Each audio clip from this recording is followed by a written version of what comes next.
Assalamualaikum warahmatullahi wabarakatuh.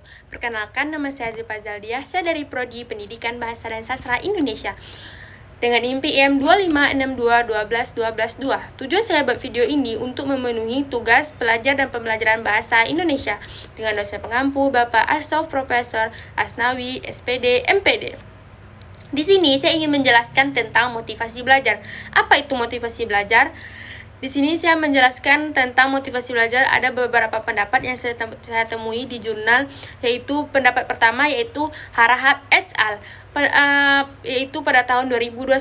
Motivasi belajar ini adalah faktor psikologis yang mengarah atau mengaktifkan atau meningkatkan aktivitas belajar siswa. Yang pendapat yang kedua adalah pendapat Syahtiani dan Tisnawati, yaitu pada tahun 2021.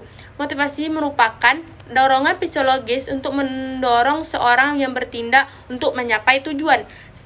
Dan pendapat yang ketiga yaitu Antara et al. 2024. Pendapat ini, motivasi belajar berperan penting dalam meningkatkan kemampuan berpikir kritis siswa. Selanjutnya yaitu jenis-jenis motivasi belajar.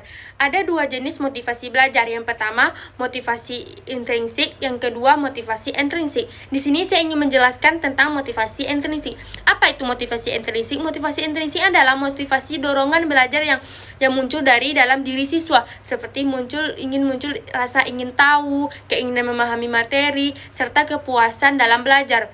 Siswa yang memiliki motivasi intrinsik cenderung belajar mandiri karena memiliki proses belajar yang mengembangkan kemampuannya. Selanjutnya, pada jenis yang kedua yaitu motivasi intrinsik. Apa itu motivasi intrinsik? Yaitu dorongan belajar yang berasal dari luar diri siswa, seperti pujian, hadiah, nilai yang bagus, dukungan guru, dukungan orang tua, dan lingkungan yang nyaman. Motivasi ini mendorong siswa untuk belajar karena memperoleh penghargaan atau menghindari hukuman. Dukungan dari lingkungan yang dapat meningkatkan semangat atau partisipasi dalam pembelajaran. Selanjutnya yaitu sifat motivasi belajar. Sifat motivasi belajar ini dibedakan menjadi dua. Yang pertama, motivasi belajar intrinsik. Yang kedua, sifat motivasi belajar ekstrinsik. Apa itu sifat motivasi belajar intrinsik? Yaitu sifat yang ada dalam diri individu, seperti belajar ingin menambah wawasan, belajar karena menyukai olahraga tersebut. Pada motivasi ini tujuannya untuk mencapai terhadap kegiatan diri sendiri. Sementara itu, motivasi intrinsik berasal dari luar diri individu. Misalnya belajar untuk memperoleh nilai tinggi, nilai yang baik, atau berolahraga untuk menjadi juara, sehingga tujuan yang dicapai berada di luar kegiatan yang dilakukan.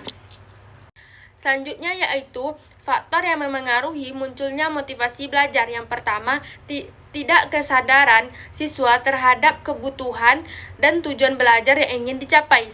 Selanjutnya, sikap guru dalam mengajar, di mana guru itu memberi arahan yang jelas, bermakna, dapat menumbuhkan sifat intrinsik dalam diri siswa. Selanjutnya, pengaruh teman sebaya dapat mendorong munculnya motivasi intrinsik pada diri siswa. Selanjutnya, suasana kelas yang nyaman, bebas, bertanggung jawab, lebih mampu meningkatkan motivasi intrinsik pada diri siswa. Selanjutnya, oleh karena itu, guru memiliki peran penting dalam menciptakan belajar yang menyenangkan agar motivasi belajar siswa dapat berkembang secara optimal. Selanjutnya, tujuan pemberian motivasi belajar dalam pembelajaran.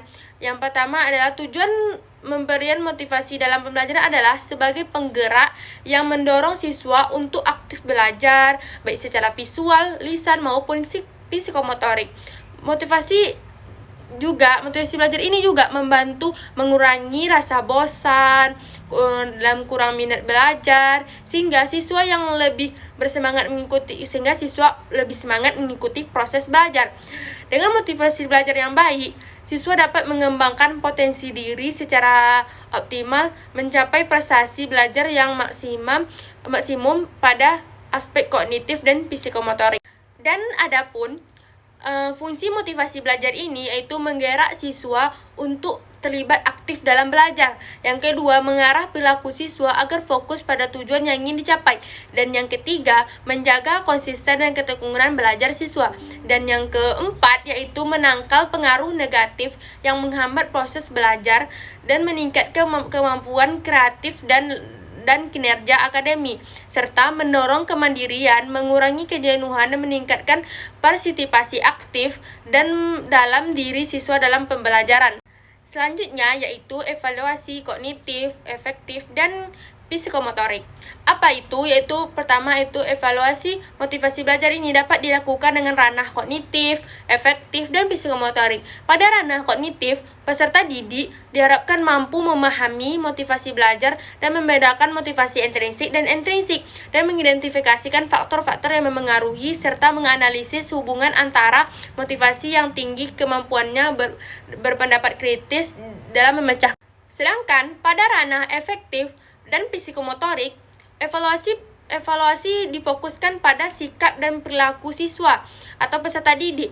Indikatornya meliputi ketekunan dan konsisten dalam mencapai tujuan belajar, kemandirian, serta kepercayaan diri dalam mengeksplorasi materi. Dan yang ketiga yaitu mampu mengatasi hambatan seperti rasa bosan, pengaruh negatif, serta berpartisipasi aktif, memanfaatkan media pembelajaran dan meningkatkan keterampilan dan menyelesaikan tugas, mampu dalam memecahkan masalah yang kompleks.